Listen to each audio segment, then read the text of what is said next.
আলহাজ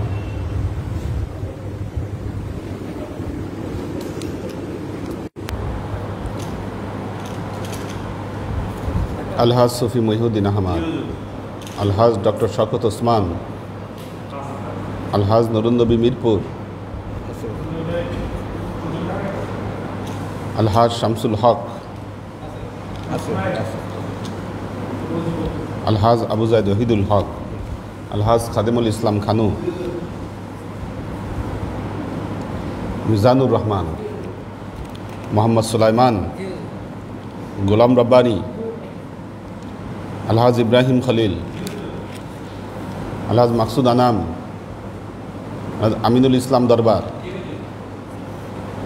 আলহাজ মশিউর রহমান,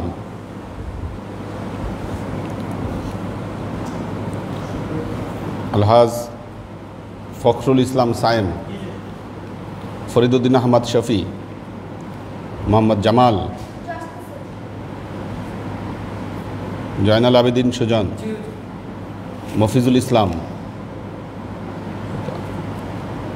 পরে আসলে ওটা দিয়ে দিবেন, এটা যখন আসবে।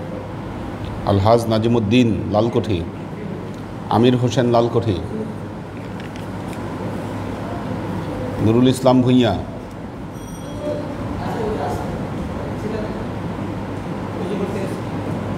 মাসুকুর রহমান মুস্তাজির, ইসমাইল হোসেন সুমন,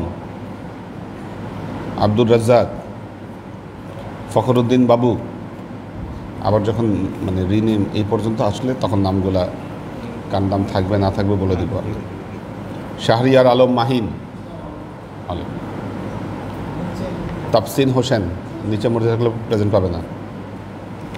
আশেক মাহমুদ, আবুল খালেক মাহফুজ,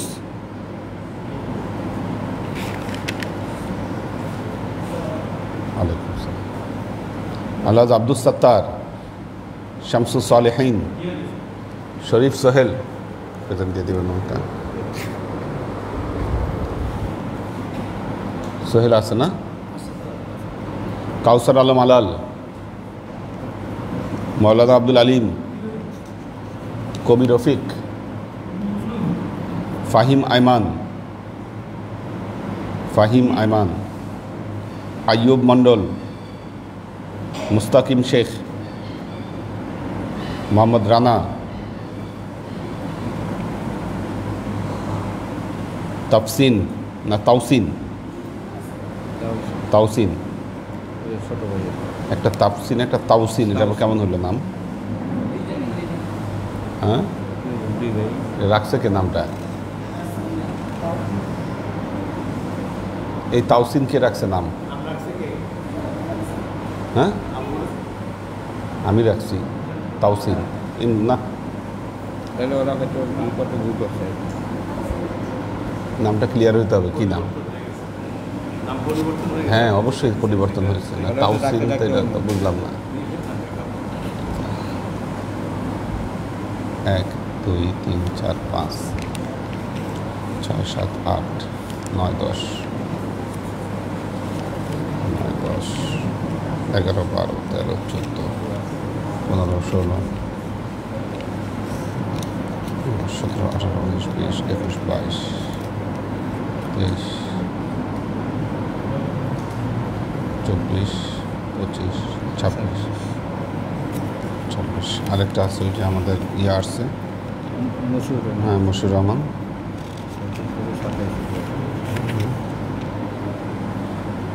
মশিউর রহমান 27।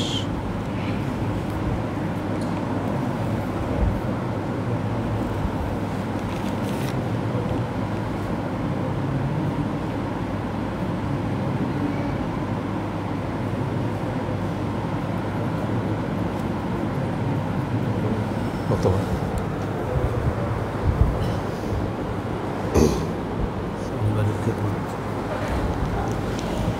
আল্লাহু আকবার,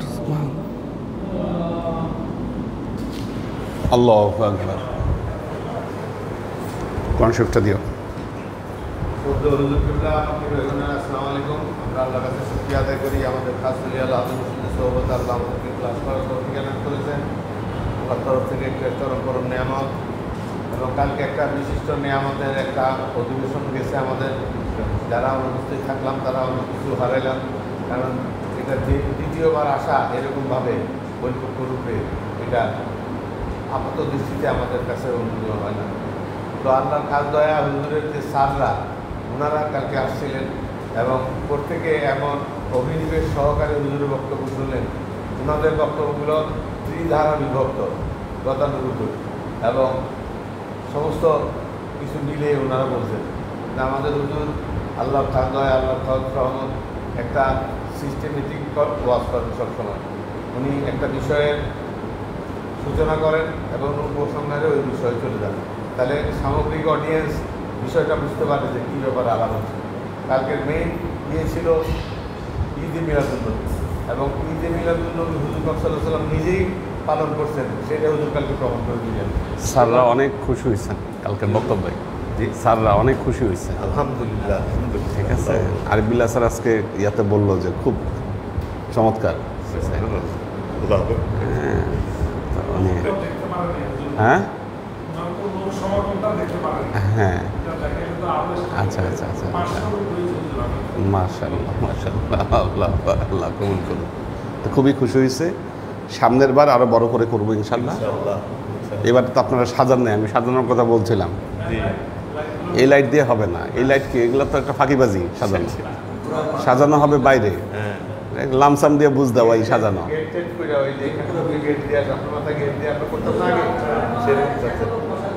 হ্যাঁ না, এটা তো এই বছর ফ্ল্যাট উদ্বোধন করছি বলে সেজন্য সামনের বছর 2টা গরুর ব্যবস্থা করবো ইনশাল্লাহ। ইনশাআল্লাহ, একটা দুপুরে একটা রাতে ইনশাল্লাহ। জি, আল্লাহর দয়া, আমরা তো আসলে আল্লাহকে খুশি করতে চাইছি, সেই জন্য আমাদের রিয়াদ মসজিদকে খুশি করার চেষ্টা করছি। সেটা আল্লাহ কবুল করবে, আল্লাহর রহমত, আল্লাহর দয়া। আমাদের ইচ্ছা আগ্রহের মধ্যে কোনো রকম 2 নম্বর ছিল না, সম্পূর্ণ 1 নম্বর, মানে আল্লাহর জন্য। আমরা দুনিয়াদারির জন্য কিচ্ছু করিনি। হুজুরকে ভালোবাসি, হুজুরকে খেদমত করি, হুজুরের কথা মতো চলি। কিসের উদ্দেশ্যে? আল্লাহর উদ্দেশ্যে। তা আমাদের মধ্যে কোনো ফাঁকি ঝুঁকি নাই। ওনারা বক্তব্য দিয়ে গেছে, ওনাদের মধ্যে কোনো ফাঁকি ঝুঁকি নেই। উনি সুন্দর উপস্থাপনা করছেন, সব কিছু করছেন, কিন্তু আমাদের হলো হেদায়েতকারী।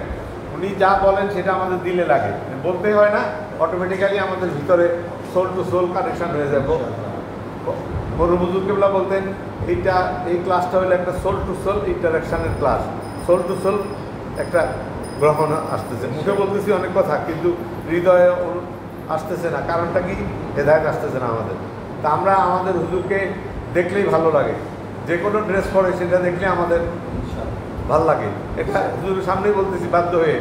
ওই আমার ছেলে মেয়ের মধ্যে প্রতিযোগিতা, কে কোনটা দিবে, হুজুর কোনটা বেশি করলো, তারটা বেশি করলো না, অনেকেরটা বেশি করলো, এরকম একটা ঝগড়া বাসা লেগেই থাকে। আমার সাক্ষী মানে এখন না, হুজুর বদলায় পরে, কদিন অনেকেরটা পরে, কদিন তোরটা পরে। তো এই অবস্থা, কারণটা হলো কি, আমরা যদি এইভাবে ওদের কাছে ইনহারেট করতে পারি যে সত্যিকার অর্থে আমরা হুজুরকে ভালোবাসতে চেষ্টা করতেছি, ভালোবাসার কার্যক্রম করতে চেষ্টা, প্রত্যেকটা কাজের মধ্যে আমাদের থাকবে কি হুজুরের ওরিয়েন্টেশন, দিক নির্দেশনা, হুজুর কী নির্দেশ দেয়, কী বলে, কীভাবে কার্যক্রম করতে বলে, সেটার দিকে আমরা আমার নকশানিয়াদের দিকে তাকাবো না। আমার হচ্ছে কি, যে পাঞ্জাবিগুলো দেয় একটা কয়েকদিন ইউজ করার পর তারপর আরেকটা পরি। যেমন এই পাঞ্জাবিটা ইয়াংরা গত বছর দিছিল মনে হয় আমার কোন একটা প্রোগ্রামে, মনে আছে না? এটা ইয়াংদের দেওয়া, বা হ্যাঁ, এটা এতদিন পরা হয়নি, এবার খোলা হয়েছে। এটা একদম আনকমন লাগতেছে, নতুন লাগতেছে।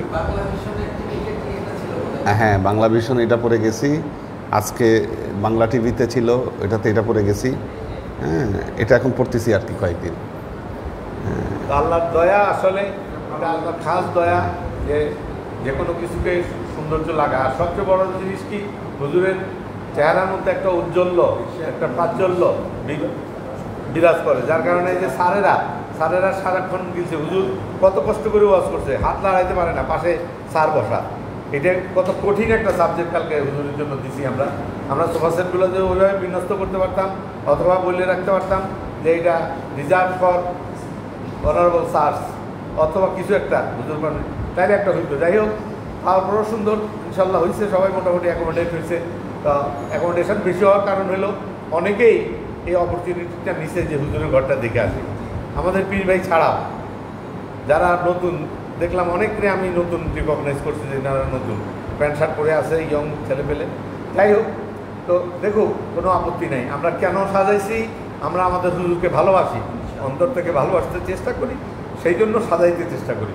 যত সৌন্দর্য দিয়ে হুজুরকে সাজাবো তত সৌন্দর্য আল্লাহ আমাকে দিবে, এই আইডিওলজি নিয়ে আমরা কাজ করতেছি। খুশ মাহমুদ ভাই রেগুলার এসে আমার কাছে কাঁদতেন, আইসেই বলতেন একটু দোয়া করেন মহিউদ্দিন ভাই, ছেলেগুলোকে আনতে পারতেছি না। তারপরে আমি ইনশাআল্লাহ দোয়া করে যান, আপনার দোয়া আল্লাহ কবুল করে, তারা ঠিক মতো আসবে। তা আল্লাহ ওনার দোয়া কবুল করছেন, ইনশাআল্লাহ আসতেছেন। এইভাবে প্রত্যেকটা ছেলেপেলে, ইলিয়াস ভাই ছেলেপেলে, খুশ মাহমুদ ভাই ছেলেপেলে, তারপরে যারা আছে তাদের ছেলেপেলেরা আসতে চেষ্টা করতেছে, আমরা যেন সবাইকে দরবারে আনতে পারি এবং সত্যিকার অর্থে এটা আল্লাহর দরবার মনে করে যেন আমরা কাজ করি। প্রত্যেকটা কাজে আল্লাহ তাকায় আমাকে দেখতেছেন, আমার বিহেভ, আমার কার্যক্রম, আমার সমস্ত কর্ম সম্পাদনা আল্লাহ দেখতেছেন যে কী করতেছে। আমরা যেন এটা মনে রাখতে পারি, দরবারে যতক্ষণ আসি ততক্ষণ যেন আমরা দরবারের নীতি মেনে চলতে পারি, হুজুরের হুকুম মানতে পারি, সর্বোপরি হুজুরকে ভালোবাসতে পারি। নুনই ভাই, ইসলাম ভাই যে কথাটা বলছেন যে হুজুরের কথাগুলো আমাদের দিলে লাগে, দিলে গেছে ফেলার জন্যই আমরা হুজুরের করি, সেটা যেন আমরা কার্যে পরিণত করতে পারি ইনশাআল্লাহ। প্রত্যেকটা পীর ভাই যেন আমরা সত্যিকার অর্থে হুজুরকে ভালোবেসে হুজুরেরটা অন্তরে দিতে পারি, হুজুরের কাছে কাজ দেওয়া চাই, আল্লাহর কাছে কাজ রহমত কামনা করি। বলি আল্লাহ হাদিম ওসদের খেদমত এবং তারপরে খেদমত করতে করতে মুসলমান হিসেবে করা দিতে পারি, এই দোয়া চাই।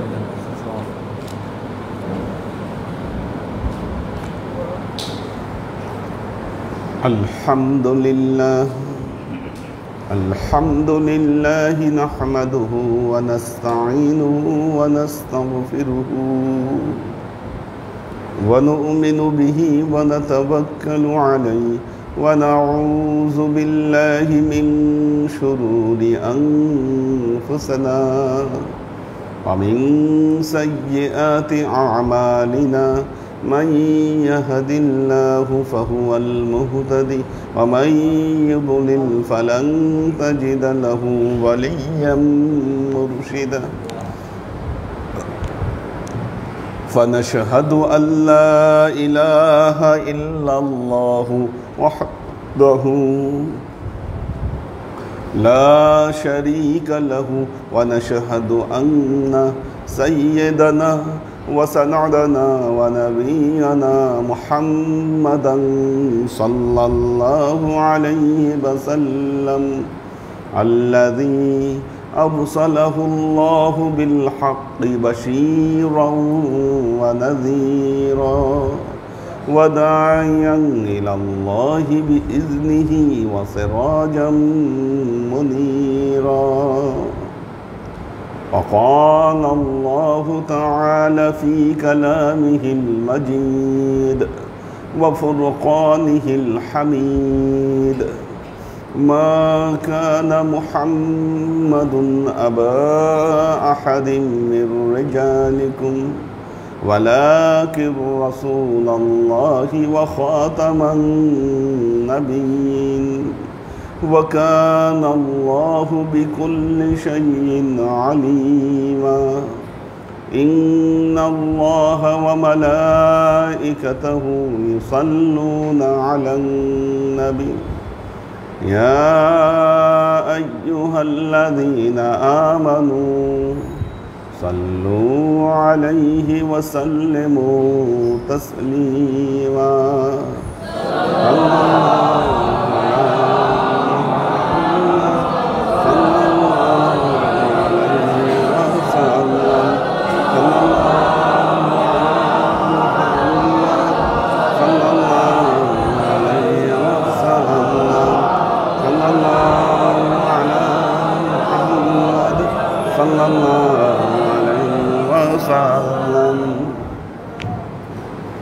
একটা জিনিস আবিষ্কার করেছি, দরুদ এখানে দুই লয়ে পড়া হয়, দুই সুরে, যে জন্য সুরে সুরে টক্কর লাগে, সুরে সুরে টক্কর লাগে।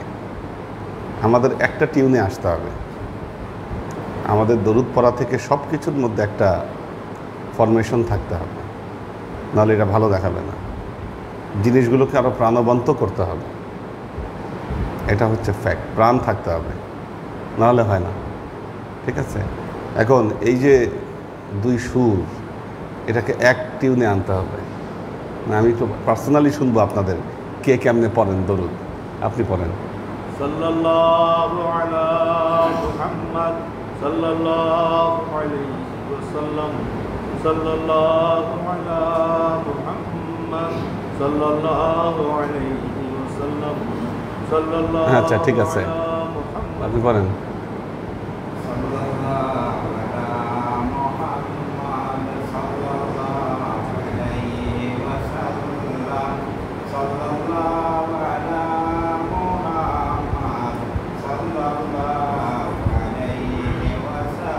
আপনি পড়েন তো। সাল্লাল্লাহু আলা মুহাম্মদ সাল্লাল্লাহু আলাইহি ওয়াসাল্লাম। 3 সুর, 3 সুর পাইলাম এখানে। আপনি পড়েন।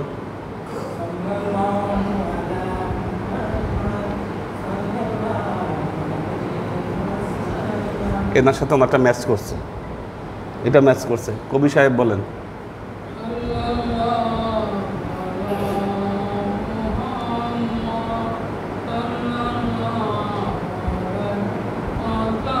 সুর একই, টিউন একই, লয়টা একটু ধীর হয়েছে, ধীর লয়। আমাদের শামসুল ভাই বলেন।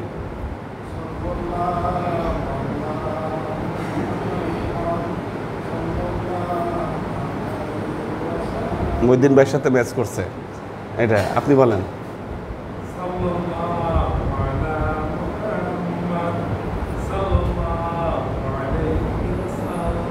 এটা ম্যাচ করছে, বলেন।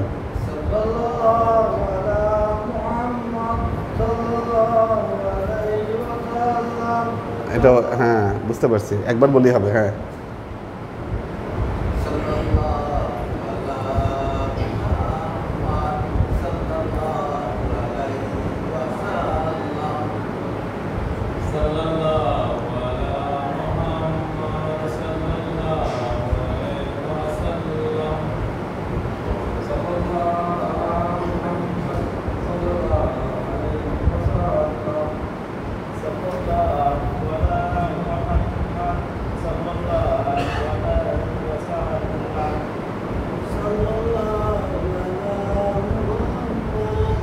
ওই একসাথে ম্যাচ করছে এটা। আচ্ছা আমি যা বোঝার বুঝে গেছি, সেটা হলো বাইরের একটা ট্র্যাডিশনাল সুর আছে আর কি, যেটা এই মিলাদ যেভাবে আর কি পড়া হয়। আচ্ছা, আর ইয়াংরা যেহেতু এই স্টাইলে পড়তেছে, তার মানে আমি শুরু করছি ওই স্টাইলে মনে হয় শুরু থেকেই। এরা যে স্টাইলে পড়তেছে, ওয়ালাইকুম আসসালাম, এটা আমার স্টাইলে শুরু করা। একটা ফর্মে আনতে হবে এটা, আমরা চিন্তা ভাবনা করে ঠিক করবো এটা কোন ফর্মে আসবে, এবং এই হিসাবে ট্রেনিং দিতে হবে সবাইকে। আপনি যেটা পড়েন হ্যাঁ। এটাকে আমরা এস্টাবলিশ করি। আমরা যেটা পড়তাম এটা মরু হুজুর কাবলার স্টাইল ছিল। আচ্ছা যে কোনো জায়গায় গেলে হুজুর ওই স্টাইলে পড়তেন। আচ্ছা। আমরা সেটা চেষ্টা করতেছি। আবার এটা হয় কি, বাইরে গেলে আবার ম্যাচ করে না, প্রবলেম আরেকটা হয়। এখন ইদানিং তো বাইরে যাচ্ছি, বাইরে গেলে যেটা হয়, আমার ভক্তরা এক স্টাইলে পড়তেছে, বাইরের মানুষ আরেক স্টাইলে পড়তেছে, ঠিক আছে। এই দুই আবার একটা ম্যাচিংয়ের সমস্যা হয়। আমি একটু চিন্তা ভাবনা করে আপনাদেরকে ডিসিশন দিব কী করা যায়। এবং যাদের গলা সুন্দর, সুর আছে গলায়, মিলাদের ফাঁকে ফাঁকে ওনারাও কিছু পড়তে পারেন, শের পড়তে পারেন। আমরা যে শেরগুলো পড়ি, আপনার গলা সুন্দর আছে, বা যাদের কণ্ঠ সুন্দর বা শের ভালো হয়, আরও সুন্দর প্রাণবন্ত করতে পারি একটা জিনিস। জোশ আনতে হবে এটার মধ্যে, জোশ না আনলে হবে না।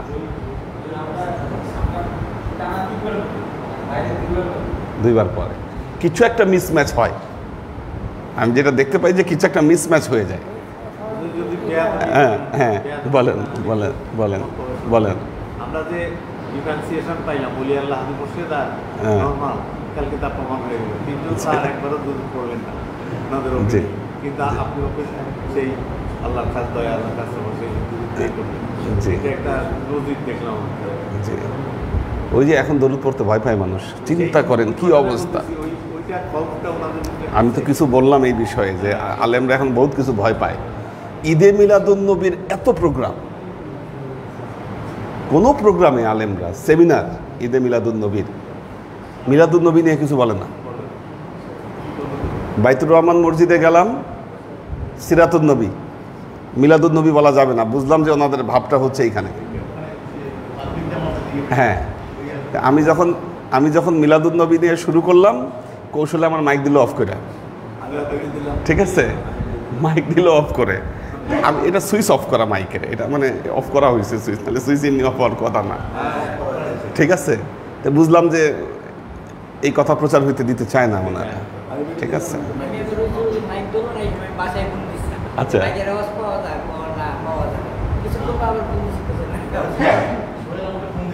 হ্যাঁ হ্যাঁ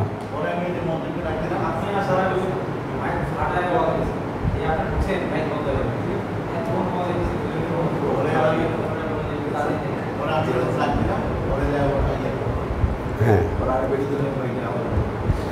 তো শুনেন, বিষয় হলো বাস্তবতা যেটা বুঝতে পারছি যে মদিনা বিশ্ববিদ্যালয়, উম্মুল কুরা বিশ্ববিদ্যালয়, জামিয়াতুল আজহার বিশ্ববিদ্যালয়, এগুলো প্রতিষ্ঠা হয়েছে ফিতনা তৈরির জন্য, ফিতনা তৈরির জন্য। এবং এগুলো সবই প্রতিষ্ঠিত হয়েছে প্রথম বিশ্বযুদ্ধের পর, যে ইতিহাস আপনাদের সামনে তুলে ধরলাম। ফিতনাটা কি? মানুষের ভেতরে গ্যাঞ্জাম লাগাই দেওয়া। এতদিন যা করছে শিরক বেদাতের ভয় দেখে এগুলাকে ডেমোলিশ করে দিয়ে নতুন একটা সংস্কৃতি প্রতিষ্ঠিত করা। মুসলমানদের যেই সংস্কৃতি হবে কোনো রকম আবেগমুক্ত, শুষ্ক, খড়খড়া। আবেগ প্রকাশ করতে মুসলমানেরা ভয় পাবে। মুসলমানদের আচার অনুষ্ঠানগুলো কি জোশ শূন্য থাকবে, এগুলার মধ্যে এগুলা কিচ্ছু থাকবে না। না থাকলে কি হবে? মুসলমানদের যুব সমাজ দিনে দিনে অন্যদিকে ধাবিত হবে। এটা একটা সূক্ষ্ম কৌশল। না হলে যেই সমস্ত বিষয় নিয়ে আপনারা জানেন, বাংলাদেশে একসময় জামাতি ইসলাম জশ্নে জুলুসের মিছিল করেছে বাংলাদেশে। আমি সাক্ষী, আমি দেখেছি। তারাই আজকে কিভাবে ফতোয়া দিচ্ছে যে না ঈদে মিলাদুন্নবী বেদাত। তাহলে কি আপনারা আগে একটা বুঝছেন, এখন একটা বুঝছেন?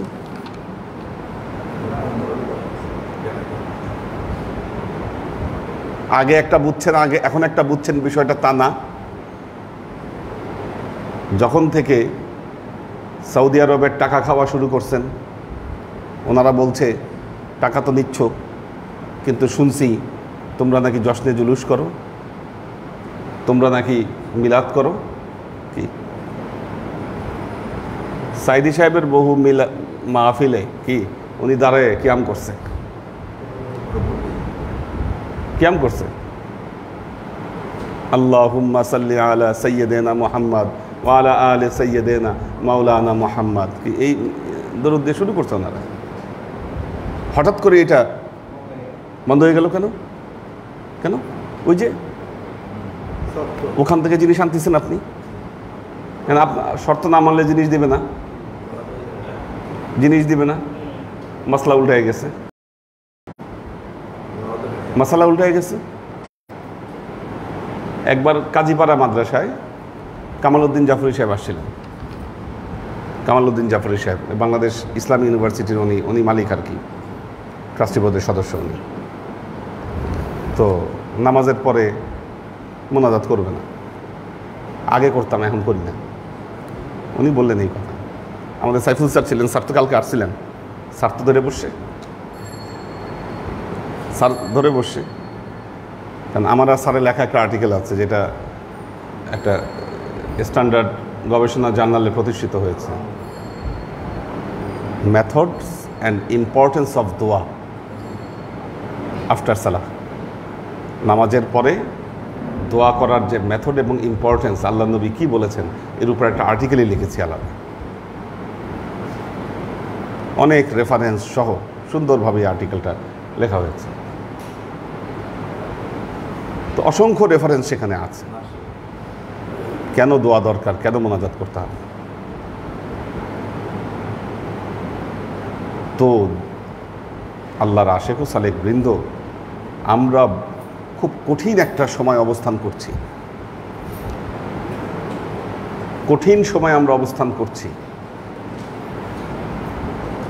ইসলামকে ধ্বংস করে দেওয়ার জন্য, শেষ করে দেওয়ার জন্য ইহুদি খ্রিস্টানরা উঠে পড়ে লেগেছে যেন ইসলামের স্পিরিটটা নষ্ট হয়ে যায়। হ্যাঁ হ্যাঁ, তো কিন্তু দেখেন ষড়যন্ত্র করে লাভ হবে না, এটা প্রমাণিত হচ্ছে। কারণ তাদের এই সমস্ত মতবাদ একসময় মানুষ বুঝেনি, সাধারণ মানুষ না বুঝে এগুলোকে ওয়েলকাম করেছে। এখন মানুষ বুঝতে পারছে যে না, আসলে ভেজালটা কোন জায়গায়, ষড়যন্ত্রটা কোন জায়গায় নিয়ে যাচ্ছে। মুসলমানরা সতর্ক হয়ে গেছে, সতর্ক হয়ে গেছে। তো আল্লাহর আশেক ও সালেক বৃন্দ, আজকে যদিও ইলমে হাদিস নিয়ে আলোচনা করার কথা, আমরা সূরা আহজাব, এই রবিউল আউয়াল মাস পুরোটা সূরা আহজাব আমরা ব্যাখ্যা করব। আউযু বিল্লাহি মিনাশ শাইতানির রাজীম, বিসমিল্লাহির রহমানির রহিম। ওয়া'লামু আন্না ফীকুম রাসূলাল্লাহ লাউ ইউতিউকুম ফী কাসীরিন মিনাল আমরি লা'আনিতুম ওয়ালাকিন্নাল্লাহা হাব্বাবা ইলাইকুমুল ঈমানা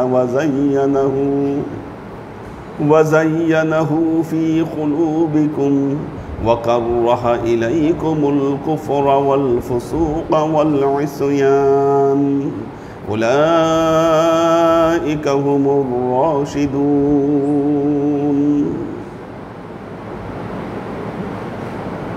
وكره إليكم الكفر والفسوق والعصيان।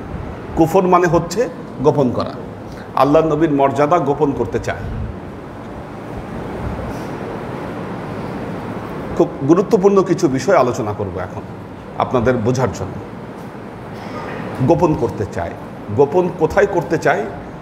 নবীর শ্রেষ্ঠত্বের ব্যাপারে যে কথাগুলো আছে এই কথাগুলোকে গোপন করতে চায়। নবীর শ্রেষ্ঠত্ব বলতে দিবে না। নবীর শ্রেষ্ঠত্ব বলতে গেলে তখন সেখানে যাচাই আসে, এই কথাটা কি সহি না এই কথাটা গলত, জয়ীফ।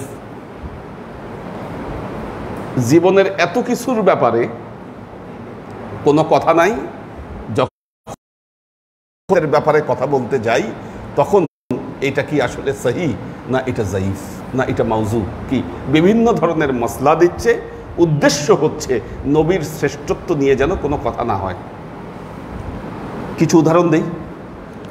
এক নম্বর এই যে খেয়াল করে দেখেন, ওনারা তাফসিরের ভেতরে বলতে চাচ্ছেন আল্লাহর নবী জিব্রাইলের কাছাকাছি গেছেন, জিব্রাইলকে দেখেছেন, জিব্রাইল আল্লাহর নবীর উপর ওহী নাজিল করেছে। আসলে আল্লাহর নবী আল্লাহর আরশে যান নাই। আমাদের সুন্নিপন্থী মুসলমান যারা, তাদের মেন সমস্যাটা কি জানেন? তারা স্টাডি করে না, এখন স্টাডি করেন। হ্যাঁ, আর স্টাডি না করার কারণে যে কাজটা হচ্ছে, এই আলেমরা যখন একটা ফতোয়া দিচ্ছে তখন সে কনফিউজড হয়ে যাচ্ছে।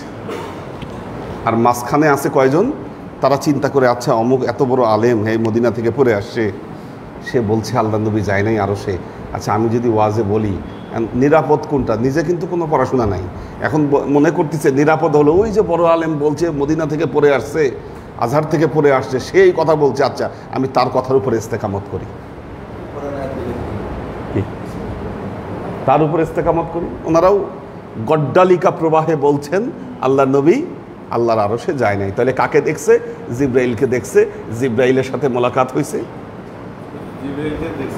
হ্যাঁ, সাথে করে নিয়েই গেছে, শুরু থেকেই জিব্রাইল আমিন আছে। ওইখানে সিদরাতুল মুনতাহায় গিয়ে সুম্মা দানা ফাতাদাল্লা ফাকানা কাবা কাউসাইনি আও আদনা, এই প্রসঙ্গ তো আনার কোনো কথা নাই, এখানে স্কোপ নাই এখানে। আচ্ছা তাহলে কেন? ওই যে মুসা আলাইহিস সালাম, ঘটনা হলো মুসা আলাইহিস সালাম কি, মুসা আলাইহিস সালাম বলছে রব্বি আরিনি, আল্লাহ তোমাকে একটু দেখতে চাই। আল্লাহ বলেছেন লাং তারানি, কখনো আমাকে দেখতে পারবা না। তারপরে যখন জলাজলি করছে আল্লাহর নূরের একটু তাজাল্লি তুর পাহাড়ের ভেতরে ফেলেছে, ফাসাইকা মূসা, কি মূসা গেছেন। কিন্তু আমার নবী আল্লাহর আরশে গিয়ে দেখা করে আসছে। আরে বাপ রে বাপ, মারাত্মক ব্যাপার। এখন কি ফতোয়া দিয়া এই কথা প্রতিষ্ঠা করে দাও, যায় নাই নবী।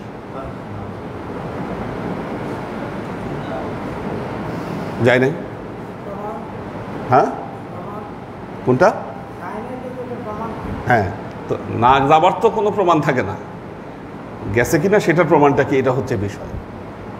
আমাদের ঢাকা বিশ্ববিদ্যালয়ে ইসলামী স্টাডিজের চেয়ারম্যান ডক্টর আব্দুর রশিদ, আমি দেখেছিলাম উনি ওনার এক বক্তব্যে বলেছিলেন এরকম আল্লাহ নবীর মেরাজের ঘটনা। নিচে কমেন্টসে উনি বলতেছে কীভাবে সিদরাতুল মুনতাহা পার হলো, কীভাবে আল্লাহর আরশের সাথে দেখা হলো। নিচে কমেন্টসে এরা সবসময় সচেষ্ট থাকে, লিখতেছে মূর্খ আলেম, জানে না কিছু। এরা কেন লিখতেছে? এরা হচ্ছে ওদের ভাড়াটে কমেন্টস করে লিখে স্রোত অন্যদিকে ঘুরে দাও। আল্লাহর নবী সিদরাতুল মুনতাহা পার হয়ে আল্লাহর আরশে গিয়ে দেখা করেছেন, এই মন্তব্য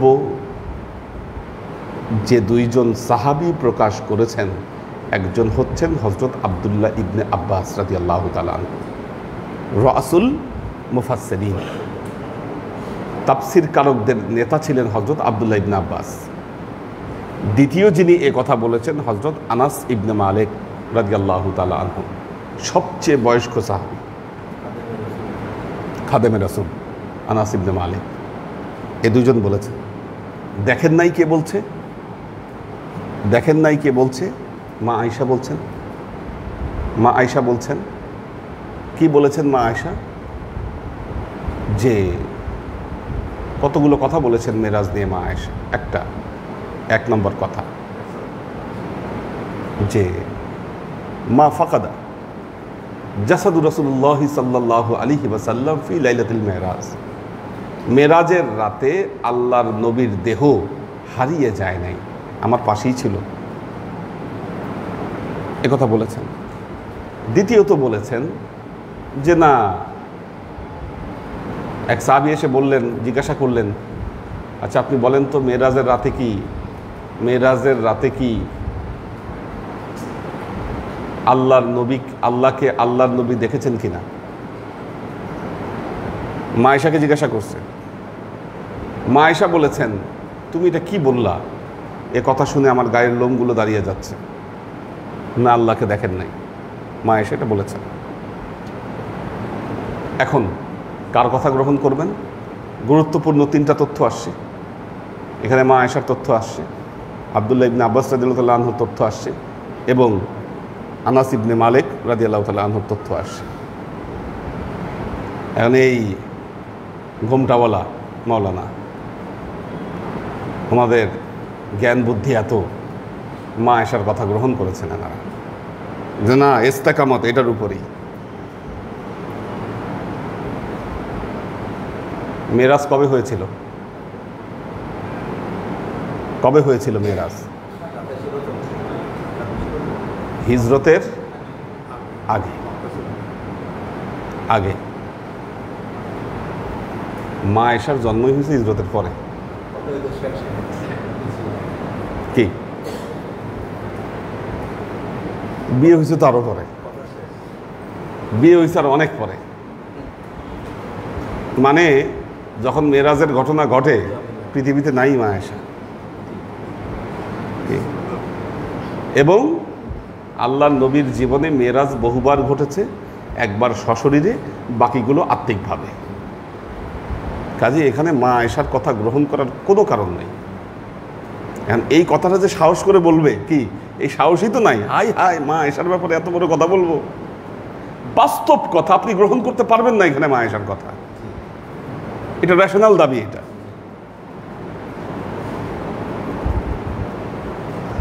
তো আল্লাহর আশিক ও সালেক বৃন্দ, এটার তাহলে এই প্রচেষ্টা কেন? কুফরা নবীর মর্যাদাকে গোপন করতে চাচ্ছি।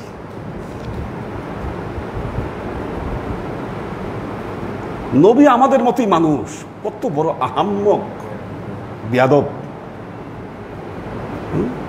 কেন নবী আমাদের মতো?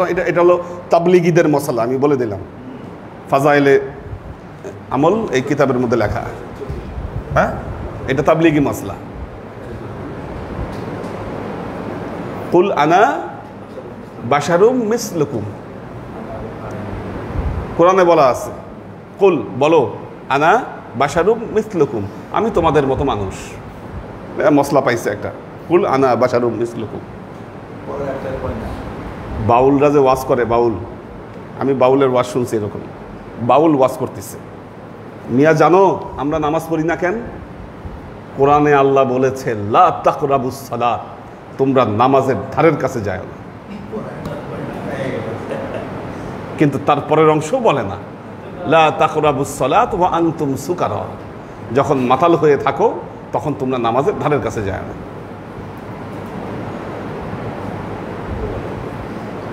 এ বলে যে কোরআনে আল্লাহ বলছে নামাজের ধারের কাছে যায় না, এলা নামাজ পড়ি না। কুল আনা বাশারুম মিসলুকুম, আমি তোমাদের মতো মানুষ। তার পরের লাইনটা কি? ইউহা ইলাইয়া, আমার উপর ওহী আসে। মিয়া তুমি আল্লাহর নবীকে সাধারণ মানুষ বানাই দিছো। জীবনে জিব্রাইল আমিন আসছে, ওহী আসছে, এলহামি তো হয় না এই জীবনে কোনোদিন, ওহী তো দূরের কথা। কত বড় ধৃষ্টতা হলে কি নবীকে সাধারণ মানুষ মনে করো? হ্যাঁ,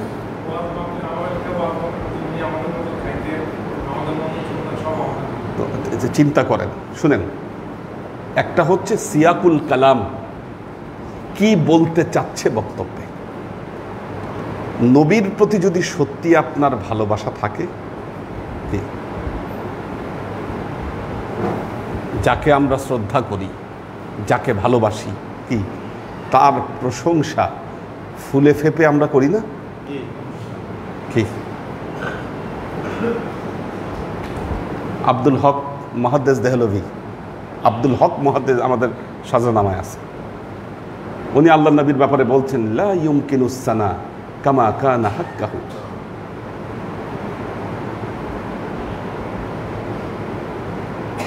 ইয়া সাহিবুল জামাল ইয়া সাইয়্যিদুল বাশার লাকাদ নাওয়ারাল কামার লা ইউমকিনুস সানা কামা কানা হাক্কাহু,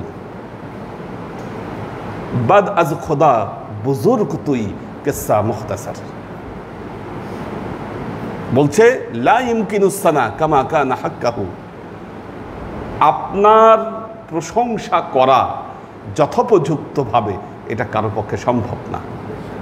লা ইউমকিনুস সানা কামা কানা হাক্কাহু, বাদ আজ খোদা বুজুর্গ তুই। আল্লাহর পরে এই পৃথিবীতে সৃষ্টি জগতের সবচেয়ে বড় যদি কিছু থাকে সেটা হচ্ছে আপনি, কিসসা মুখতাসার। এটা হলো একদম সংক্ষেপ, সার সংক্ষেপ কথা। বাদ আজ খোদা বুজুর্গ তুই কিসসা মুখতাসার, এটা হলো ভালোবাসার প্রকাশ। অতি মানব বলেন, মহামানব বলেন, কি দৈব ক্ষমতার অধিকারী বলেন, কি আরও যত বিশেষণ লাগানো দরকার, নবীর প্রতি ভালোবাসা থাকলে সর্ববিশেষণে আপনি তাকে বিশেষিত করবেন। নাকি আপনি তার উম্মত তর্ক করবেন আমার নবী গায়েব জানে কি জানে না, এটা নিয়ে কি কত বড় মূর্খ এবং কঞ্জুস উম্মত। কি নবী গায়েব জানে কি জানে না, এই তর্ক তুমি আজকে উপস্থাপন করতেছো নবীর নামে। তার মানে কি? হ্যাঁ, হ্যাঁ, নবী গায়েব জানে কি জানে না, এটা নিয়ে তর্ক করো।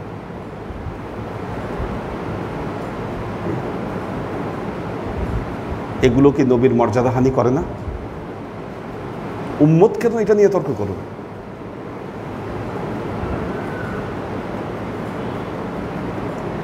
নবী নূরের তৈরি না মাটির তৈরি? এই প্রসঙ্গ বাংলাদেশে প্রথম নিয়ে আসছে এই মাদানী গ্রুপ। এর আগে এই প্রসঙ্গ ছিল না কখনো।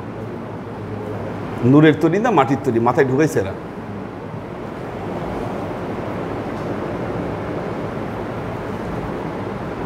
গাইবান্ধায় তো আমার মাহফিলি বন্ধ করে দিল, নূরের তৈরি না মাটির তৈরি এটা নিয়ে।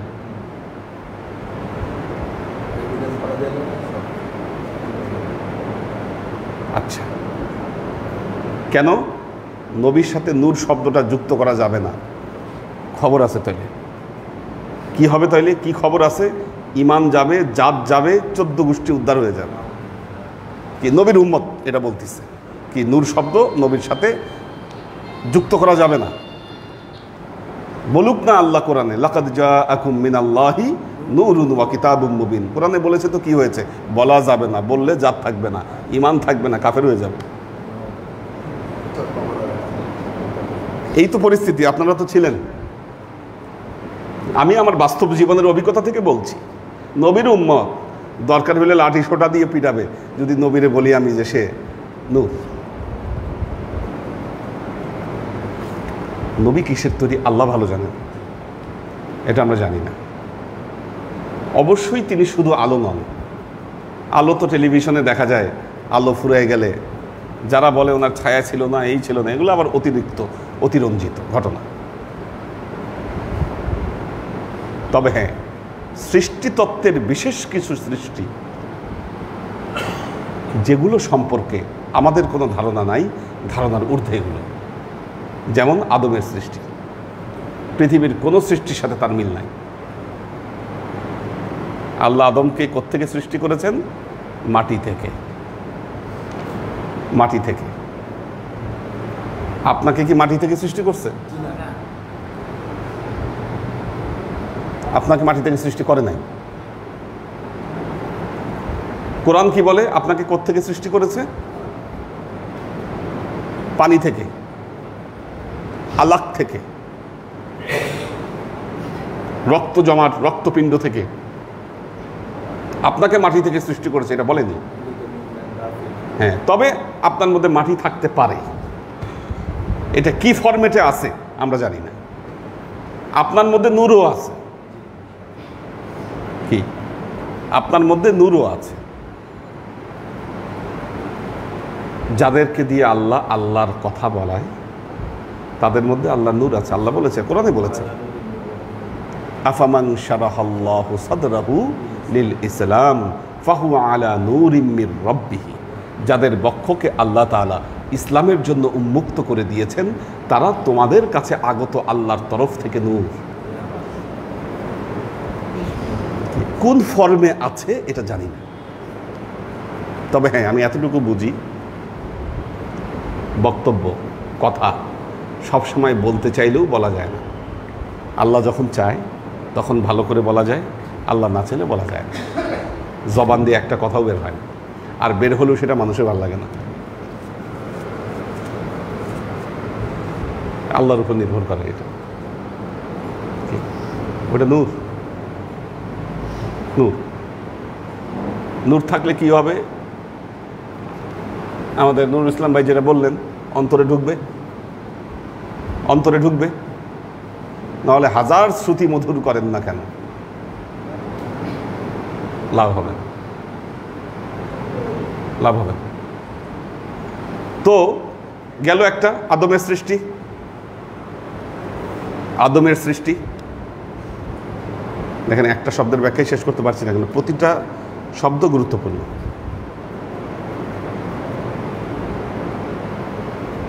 আদমের সৃষ্টি। দ্বিতীয়ত কে? ঈসা ইবনে মারইয়াম। বলেন, তার সৃষ্টির সাথে পৃথিবীর কোন সৃষ্টির তুলনা আছে? পৃথিবীর অন্য কোনো মানুষের সৃষ্টির সাথে ওনার সৃষ্টির তুলনা নাই। বিশেষ সৃষ্টি সেটা। ঈসা ইবনে মারইয়াম। বাবা নাই, আরে সৃষ্টি হয়ে গেছে। এখন কাফেররা যদি এটা শুনে, যারা আল্লাহতে বিশ্বাস করে না, মনে মনে বহু শয়তানি বুদ্ধি মাথায় আসতে পারে। আল্লাহ মাফ করুক, নাউজুবিল্লাহ বলে দিলাম, ইমান থাকবে না। যদি ওগুলো মাথায় আসে, ইমান থাকবে না। আপনি ভাবতে পারেন যে না ঠিক আছে, একটা মেয়ে জন্ম দিছে, তাকে উপাসনালয়ে এবাদত করতে দিছে, না জানি কেউ রেপ করে দিচ্ছে না, বলে এগুলো পাশ্চাত্য বিজ্ঞানীগুলো বলে। তাই বলে আপনি এটা বিশ্বাস করবেন? ঈমান থাকবে না। ওনার সৃষ্টির সাথে পৃথিবীর কোনো সৃষ্টির মিল নাই। আসছে, বুকে ফুৎকার দিয়েছে, হয়ে গেছে। বিশ্বাস করতে হবে, যেহেতু কোরআন বলেছে এটা, বিনা দ্বিধায়, বিনা চিন্তায়, বিনা সোচকে বিশ্বাস করতে হবে। পৃথিবীর তৃতীয় অনন্য সৃষ্টি মুহাম্মদ মুস্তাফা সাল্লাল্লাহু আলাইহি ওয়াসাল্লাম। ওনাকে আল্লাহ নূর থেকে সৃষ্টি করেছেন। কিভাবে, কেমনে, কোন ফরম্যাটে আমরা জানি না, জানা সম্ভবও না আমাদের পক্ষে। তবে এটাও বিশেষ সৃষ্টি, যিনি সবার আগে তাকে সৃষ্টি করে রেখে দেওয়া হয়েছে, সবার পরে তাকে প্রেরণ করা হয়েছে। আদমের সৃষ্টির আগেও তার সৃষ্টি, এগুলো প্রমাণিত। তাহলে এটা বলতে দেন না কেন?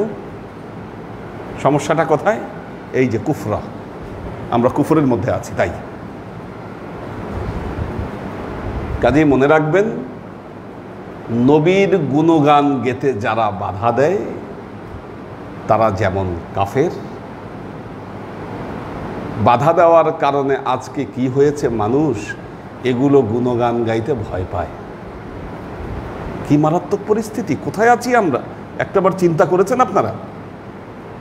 কোন জামানায়, কোন সময়ে, কোন জগতে আমরা অবস্থান করছি, যেই জগতে নবীর উম্মত নবীর প্রশংসা করতে গেলে সে ভাবে আমি কি সহি করলাম না গলত করলাম।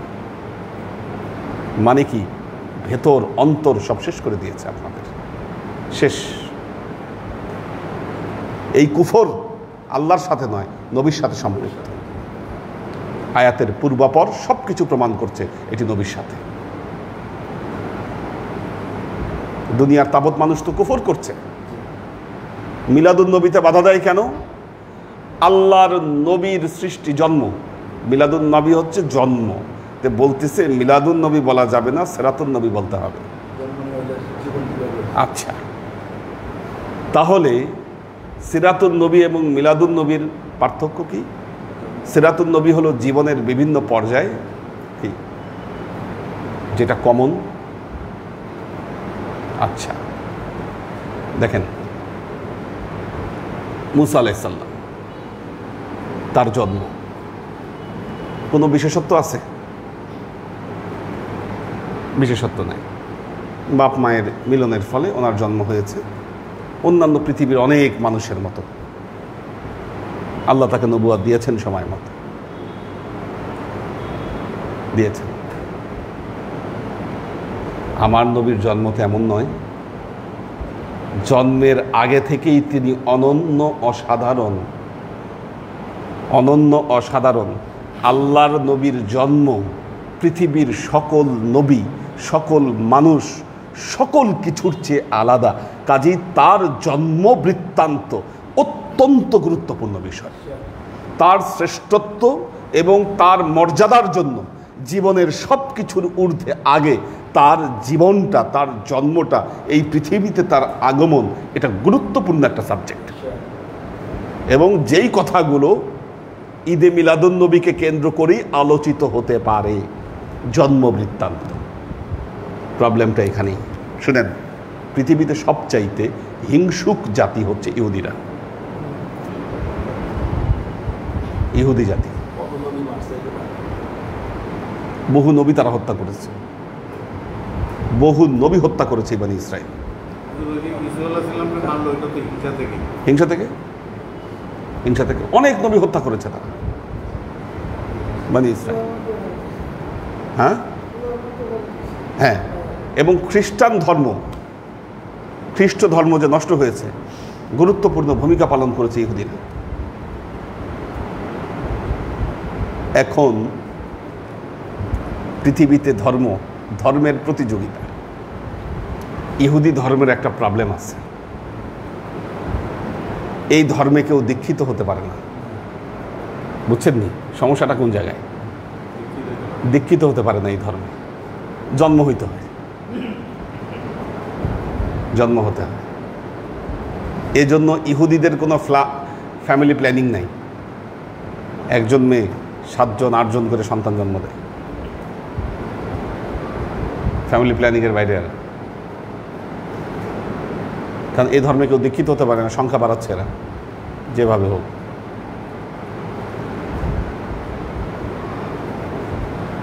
দ্বিতীয়ত, আমাদের নবীর রওজা আছে, নবীর রওজা আছে। নবীর রওজায় গেলে উম্মতের মাথা খারাপ হয়ে যায়। মুসা নবীর রওজা কই? কই? নাই, নাই। বাইতুল মুকাদ্দাসের পাশে সম্ভাব্য একটা বলে কি, কিন্তু কিন্তু ওইটা জিয়ারতগাহ হয়ে উঠে নাই, কারণ অনেক কনফিউশন আছে ওইটা নিয়ে। প্রমাণিত না ওইটা, না ঐতিহাসিকভাবে প্রমাণিত, না কোনো কিছু নিয়ে প্রমাণিত। বলে এটা সম্ভাব্য। কি রওজা নাই? আমাদের কিতাব আছে, আসমানি কিতাব আছে। তাওরাত আজকে পৃথিবীতে নাই, নাই তাওরাত পৃথিবীতে। কাজেই আমাদের সকল শ্রেষ্ঠত্বের জায়গায় তারা আঘাত করতে চায়। কি বেচারাদের তো জিয়ারত করার কিছু নাই, শূন্য। আমাদের নবীর জিয়ারত করে, এই জন্য কবর জিয়ারত, মাজার জিয়ারত দেখলেই এদের মাথা খারাপ হয়ে যায়। কি ফতোয়া দিয়ে এটা বন্ধ করছে। নবীর কবর গেছিল ভাঙতে। জানেন আপনারা ইতিহাস, ইতিহাস আপনারা জানেন। যখন এই ইবনে সাউদের বংশধর আসলো, আপনারা জানেন যে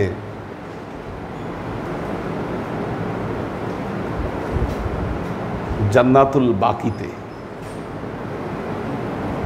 যত কবর ছিল, মাজার ছিল, এগুলোকে ভেঙে দিয়েছে শিরক বেদাত উৎখাতের নামে।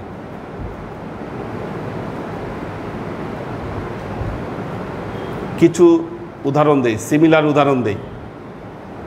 মঙ্গলরা বাগদাদ হামলা করেছিল, বাগদাদ হামলা করেছিল হালাকু খানের নেতৃত্বে। হামলা করে কি করেছিল? বাইতুল হেকমা, আপনারা বাইতুল হেকমার নাম শুনেছেন। অর্থাৎ জ্ঞান বিজ্ঞানের এমন কোনো বই ছিল না যা সেখানে আরবিতে অনুদিত হয় নাই, অনুবাদ হয় নাই, এবং সেখানে সংরক্ষিত ছিল না। মঙ্গলরা কি করেছে? এসে বাইতুল হেকমা ধ্বংস করছে।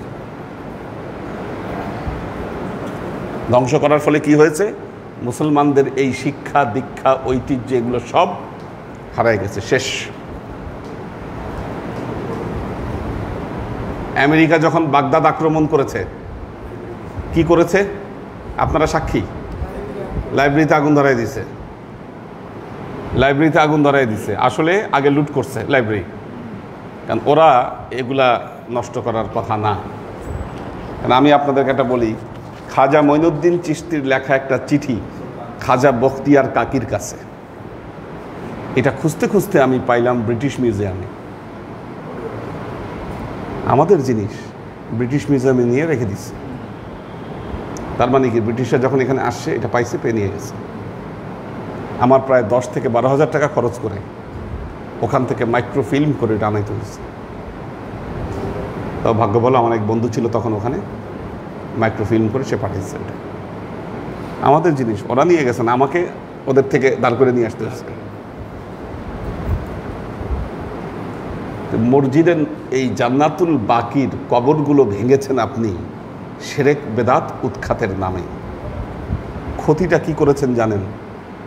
ঐতিহাসিক এত স্থাপনা এগুলো ভেঙে আপনার শেষ করে দিচ্ছে।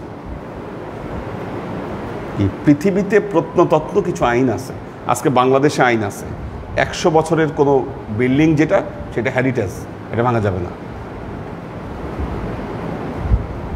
মুসলিম হেরিটেজ ভেঙে শেষ করে দিয়েছে। উসিলা শিরক বেদাত উৎখাত করতে হবে।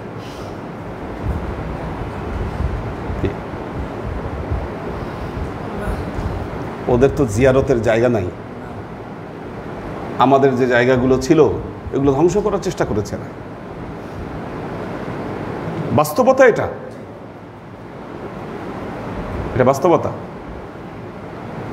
বুঝতে হবে আপনাদেরকে, এই বুঝ ভেতরে না ঢুকলে হবে না।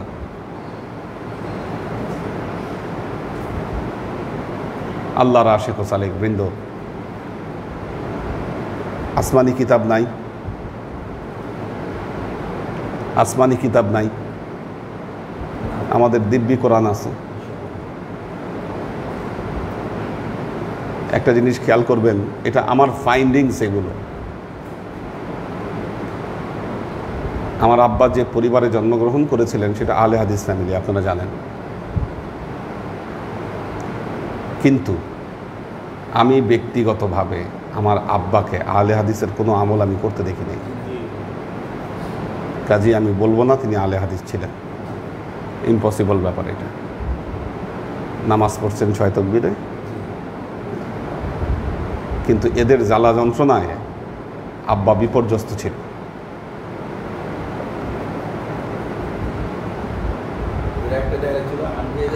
হানফি হয়ে গেছে।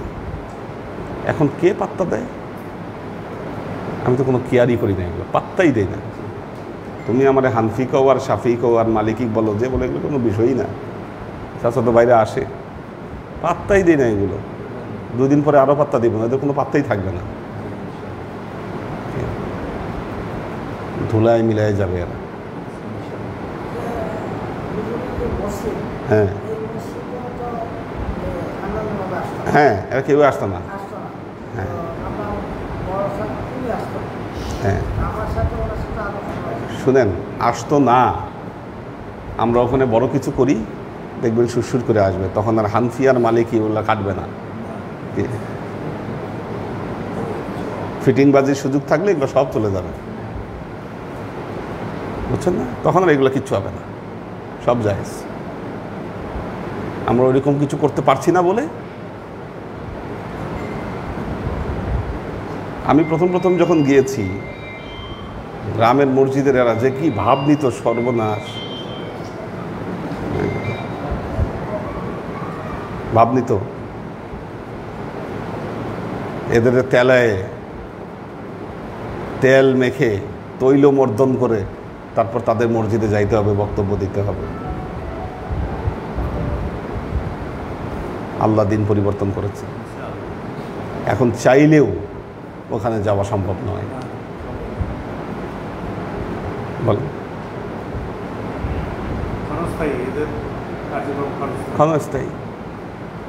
ক্ষণস্থায়ী এগুলো তো বুঝতে হবে জিনিসগুলো। আল্লাহর আশিক ও সালেক বৃন্দ, আমি একটা শব্দের ব্যাখ্যাই ছাড়াতে পারলাম না, কুফরা। কুফরির মধ্যে পড়ে যায় না। নবীকে প্রকাশ করতে হবে। আপনি উম্মত, আপনার জজবা দেখে মানুষ টের পাবে আপনি নবীর কেমন আশেক। কি প্রকাশ থাকতে হবে সেটার, প্রকাশ না থাকলে তো কুফর হবে। প্রকাশ না থাকলে কুফর হবে। আপনি ভয় পান কেন মিলাদুন নবী করতে? মানুষ বলবে বেদাতি, এই গুন্ডা গ্রুপ এরা বলবে বেদাতি, এই ভয়ে ভয় পান? বাংলাদেশে কবর দিয়ে ফেলছে।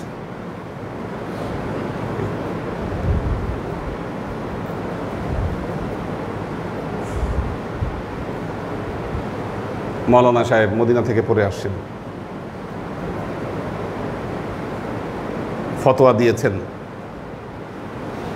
মিলাদুন নবী পালন বেদাত। মদ খাওয়াও যেমন রাষ্ট্রীয়ভাবে হালাল করলে এটা হালাল হবে না, মিলাদুন নবী রাষ্ট্রীয়ভাবে পালন করলে এটা হালাল হবে না। এটা কুফরা, কুফরা।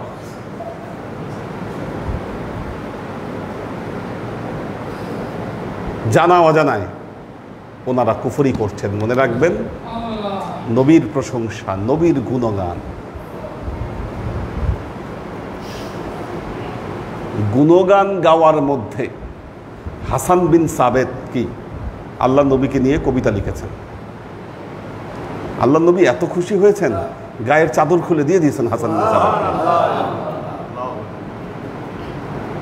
এর চাইতে বড় তথ্য, আল্লাহ নবী মেম্বার থেকে নেমে এসে হাসান বিন সাবেতকে মেম্বারে বসায় নবী নিচে বসে ওনার কবিতা শুনছে।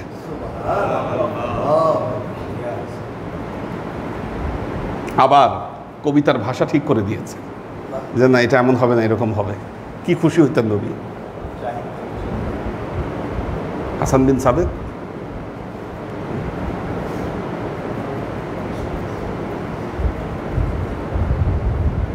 আশেকে মোস্তফা,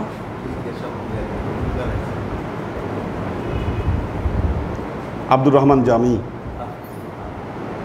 আব্দুর রহমান জামি সারা পৃথিবীতে নবী প্রেমিক হিসাবে উনি প্রমাণিত, প্রতিষ্ঠিত। কেন? ওই যে নবীকে নিয়ে কবিতা লিখছে।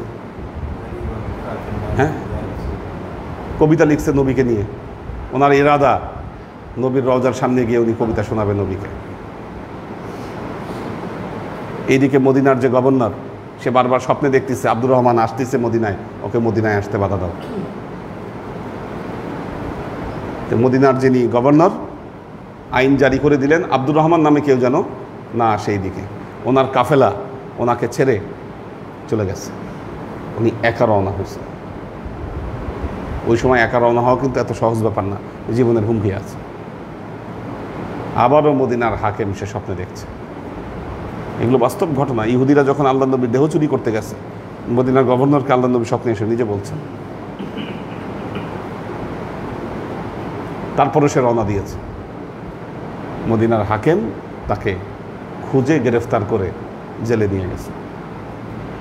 এরপর আল্লাহ নবী আবারও আল্লাহ নবীকে আবারও স্বপ্নে দেখলেন মদিনার গভর্নর যে আব্দুর রহমানকে ছেড়ে দাও, ও কোনো দোষী নয়, কিন্তু ও আমার শানে এমন একটি কবিতা লিখেছে, আমার শানে এমন একটি কবিতা লিখেছে, আমার রওজার সামনে যদি এসে ওই কবিতা আমাকে শোনায়, আমার জন্য ওয়াজিব হয়ে যাবে আমি যেন তার সালামের জবাব দেই।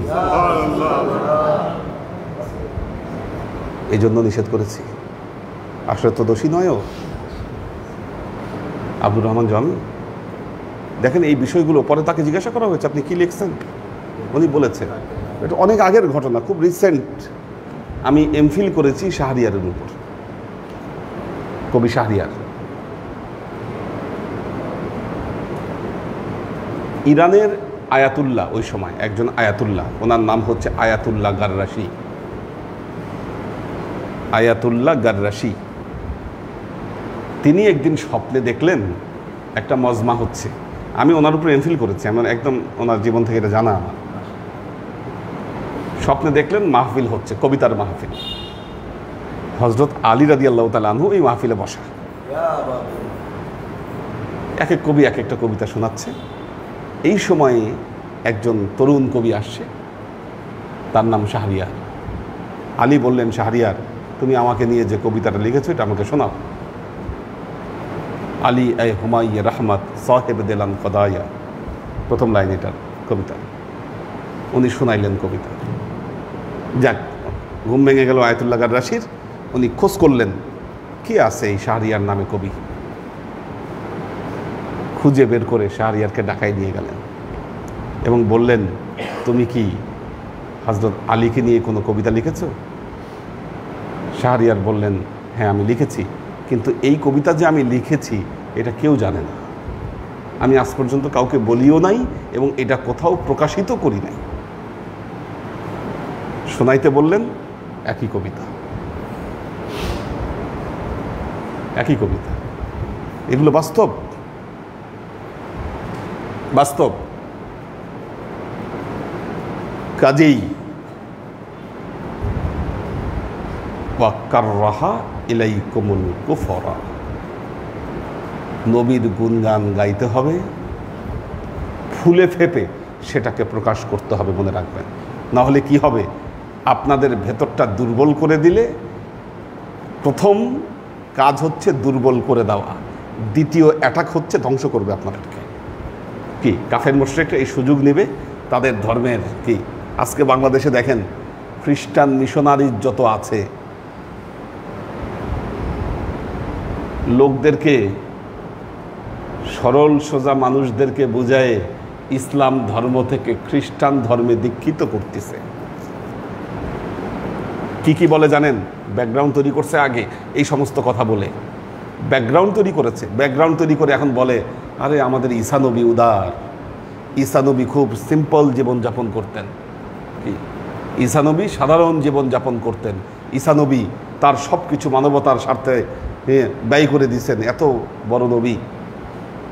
এইদিকে আল্লাহর নবী নাউজুবিল্লাহ XYZ সামনে আসবে, এটা অল ফুসুক। কি কি ফুসুক বলে সব ধরে ধরে আপনাদেরকে বলব। আমরা সুযোগ করে দিয়েছি এই উম্মতে মুহাম্মদের এই দুর্বলতার সুযোগে, এরা সুযোগ পেয়েছে।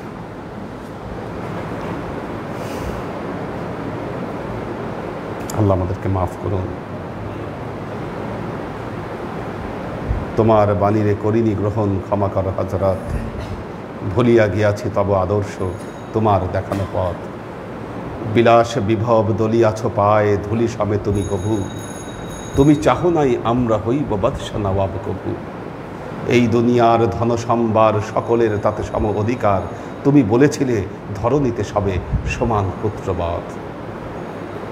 মোরা ভুলে গিয়ে তব উদারতা, অসার করিয়াছি ধর্মান্ধতা।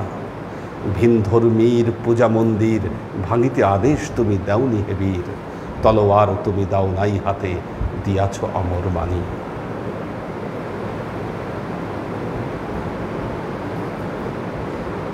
আমাদের সুযোগে, আমাদের দুর্বলতার সুযোগে সব দুর্বল বানায় রাখছে। বলদ বানায় না সাবরে, উম্মতে মুহাম্মদী সব বলদ বানায় রাখছে এগুলো। আর এই বলদ বানানোর ক্ষেত্রে যারা কাজ করেছে, এই সাউথপন্থী, দামেস্কপন্থী এই দালালগুলা। সতর্ক থাকবেন। কারো কোনো কোশ্চেন আছে? বলেন, কোশ্চেন থাকলে করতে পারবেন শনিবারের ক্লাস, ওপেন কোশ্চেন।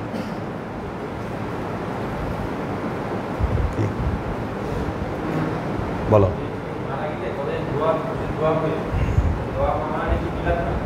কোনটা? দোয়া বহুভাবেই করা যায়, দোয়া মানেই যে মিলাদ হবে তা না, দোয়া মানেই যে মিলাদ হবে তা না। দেখি ফেসবুকে কারা আছে।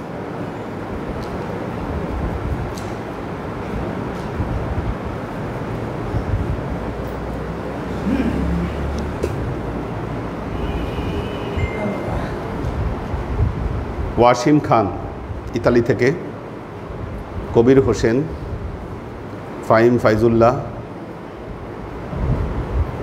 ফাহিম ফাইজুল্লাহ কবে নাম লেখানো? কবে? শুক্রবার দিন। আমি কয়েকজনের নাম একটু ডেট চেঞ্জ করে দিতে পারি। কেন? আচ্ছা আচ্ছা, ওইটা নিয়ে বলবো নি পরে। মাহফুজুল হক উজ্জ্বল, নাসিম পটল, মহসিনুদ্দাইয়ান, কবির হোসেন, সুমাইয়া নুহিন দিশা, তোহফা লাবিব, আরিফা শেখ,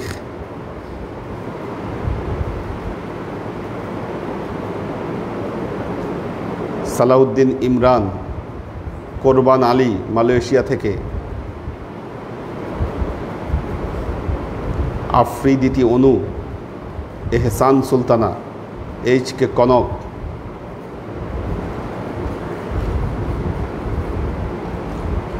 কোরবান আলী বলেছে একটা অনুষ্ঠান খুব মিস করলাম, হুজুর দোয়া করবেন আমার জন্য, আমার মেয়েদের জন্য।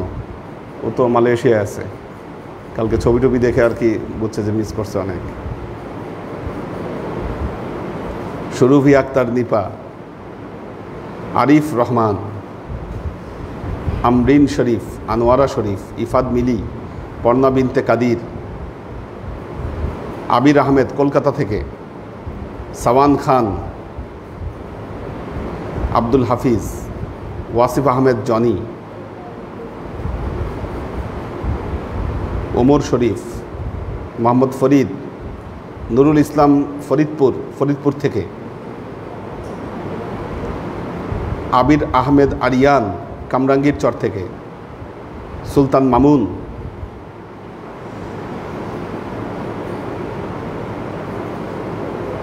শফি ফরিদ, আখতার সুরাইয়া, আমাদের হাসিব ভাই আছেন, ফুয়াদ খান, আইরিন সুলতানা, লুনা তাবাসসুম লুবনা, আব্দুস সাত্তার,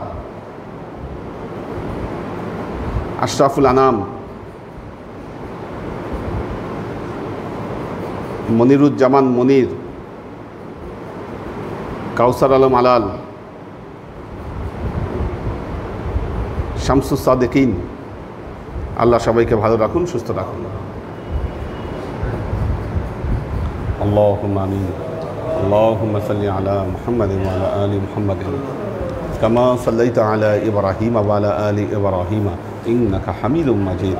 আল্লাহুম্মা বারিক আলা মুহাম্মাদিন ওয়া আলা আলি মুহাম্মাদিন কামা বারাকতা আলা ইব্রাহিম ওয়া আলা আলি ইব্রাহিম ইন্নাকা হামিদুম মাজিদ। রব্বানা যালামনা আনফুসানা ওয়া ইল্লাম তাগফির লানা ওয়া তারহামনা লানাকুনান্না মিনাল খাসিরিন।